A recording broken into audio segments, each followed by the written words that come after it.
on track? We've been a dark space, that's for sure. I've been there a few times myself. He'd be questioning himself, but let's be fair, look, there's 15 guys on the field there as well that should be fronting up.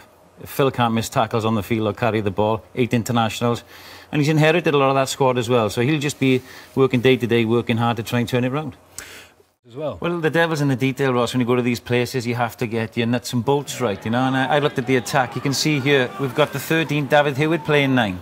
They attacked on the short side, and Leinster will try and hold you up with this choke tackle. It's not a great gain line success there. And now we've got Jason Tovey, the outside half, playing 9. And this next clip, as we pan out, you'll see we've got some of the Blues players retreating, leaving another group of Blues players attacking in isolation. Now, when you do that, you don't hold the defence in their channels, and you're tantamount to turning the ball over against a side like Leinster.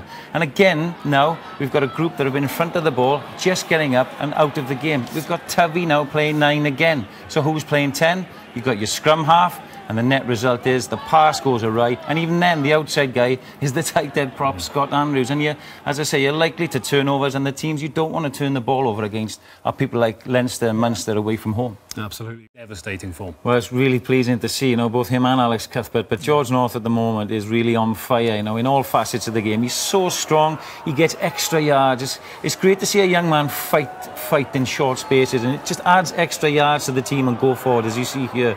You know, and it's not just in ball carries as well, you know, he's really hungry. It takes you now 3, 4, 5 Edinburgh players to get him down. It takes them out of their defensive line. But over the ball, he's hungry, he's good in the air now, you know, he's worked on his game. And of course, you know, from a winger's point of view, he scores tries. Just look at him here, coming off his wing. He really has no right to score this try, but he keeps fighting and working, and he's a huge asset, I think, along with Alex Cuthbert, who's been a real form player as well. Yeah, well, there's a couple of options really, but the question is whether they're good enough. You know, I think we've got some young talent there in Samson Lee and Scott Andrews, but you know, I think it's way too early for those, even though they are in the squad, and they need a lot of time. Aaron Jarvis is somebody that we brought over at the Ospreys early when Craig Mitchell moved on, and Craig is injured. So he's in the squad, and he's had a run of games, and I've been spoken to Jonathan, then he's got a run of form as well. You know, he's at least anchoring the scrum and complementing what people like Richard Hibbert are doing. So he's probably the strongest option as a tight head. But having said that, I think perhaps Paul James moving across the scrum from loose side he's would done that be before, isn't he? A bit more of a sensible option. You know, albeit, you know, it's a very difficult ask at that level against Argentina and New Zealand even, you know.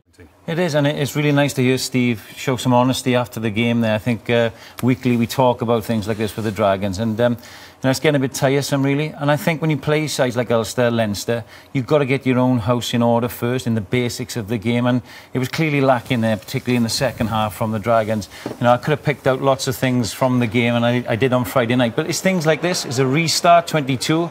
It goes into the channel here, but look at the organisation of the chase. One long pass takes out all of these Dragons players. And when you've got quality players like Tommy Bowe and Trimble and Jared Payne, they will pick these holes.